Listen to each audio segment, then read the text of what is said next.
Hello and welcome to my Game of the Year list here at Point in Progress.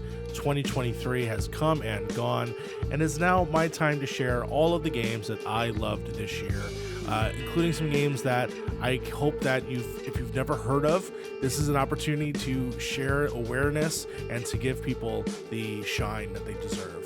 2023 has been a very interesting year for gamings. Obviously, the games themselves were amazing.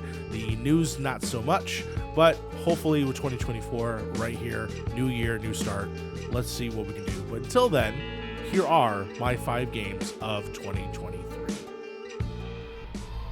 My number 5 is Cyberpunk Phantom Liberty. I've been fortunate to have a lasting good impression of Cyberpunk 2077 during its launch period. I received a copy of the game from a friend of Point in Progress, Logan Moore, and proceeded to devour it over multiple weekends on the PlayStation 5. Sure, it crashed a bit, but I managed to reach a satisfying ending. When Cyberpunk Phantom Liberty was announced, and that the game would receive quality of life updates and a whole new section of the world for me to explore, I grew very excited. What I would not have imagined would be a whole side adventure that felt as rich and as vast as the original game. The spy thriller story had me on the edge of my seat, and the troubling decisions I had to make along the way kept me back into the neon-printed blanket of the world of Cyberpunk that I so sorely missed. My number 4 video game of 2023 is Final Fantasy 16. I don't have a long history that most do with this expansive franchise.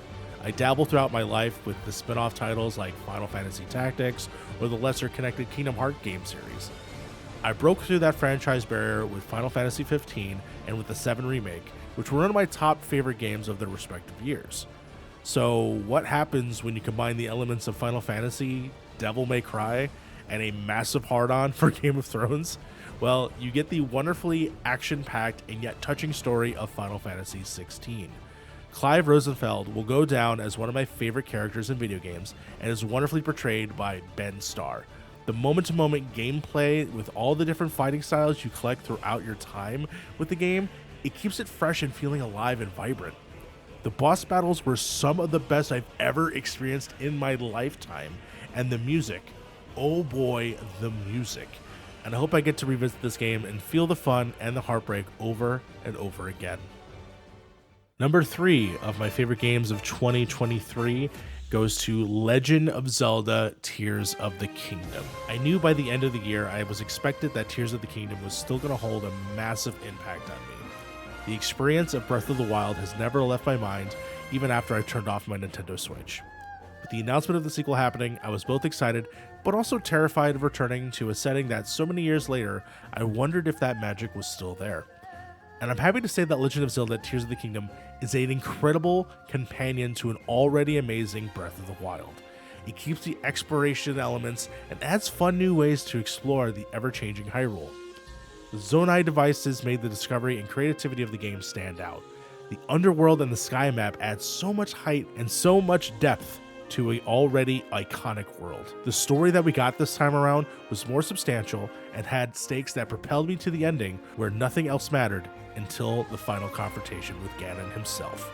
Fantastic game. My number 2 game of 2023 is El Paso Elsewhere. I love El Paso Elsewhere. It directly speaks to all of my senses and everything that encompasses my tastes.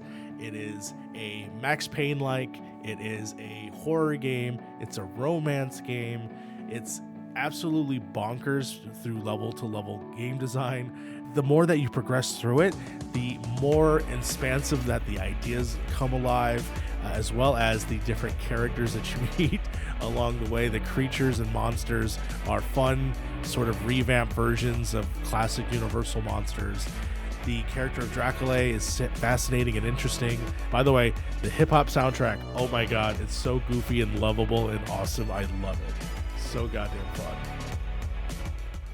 And my number 1 game of 2023, Alan Wake 2. This was a late edition. I was still writing this list when I was playing this game, and then I rolled credits, and yeah, it has to be number 1. The original Alan Wake was always one of my gaming blind spots. I loved Remedy games such as Max Payne, Quantum Break, and control, but missed out on what I feel is a missing piece of the grand puzzle. The trailer for Alan Wake 2 dropped, and I knew I had to fix my mistake. I went back and played the first one, which I had a really good time with, but it was simply leading me into one of the most fully connected and dialed-in games I've played all year. If Alan Wake was Twin Peaks, then Alan Wake 2 was Fire Walk with Me. A much more mature and thoughtful sequel with twists and turns. I was fascinated the more I played with each of the characters in their individual chapters. Saga Anderson being a wonderful addition to the overarching world of Alan Wake, but fleshing out a character that you can connect with immediately. Alan Wake 2 is truly a masterful multimedia experience in which Remedy are the masters. The way they weave music, film, and of course gameplay to tell a complete story, no one does it like them, and that makes Alan Wake 2 such an amazing experience. And those were my games of 2023. It has been a crazy year for individual games. I know that all my co-hosts are going to have a hell of a time picking out their top fives. But I just want to again give a shout out to everyone that has watched Point in Progress this year. We've had such amazing growth this year in terms of people watching our stuff. And again, I cherish for every second that I get to do this. So again, thank you very much, and until next year.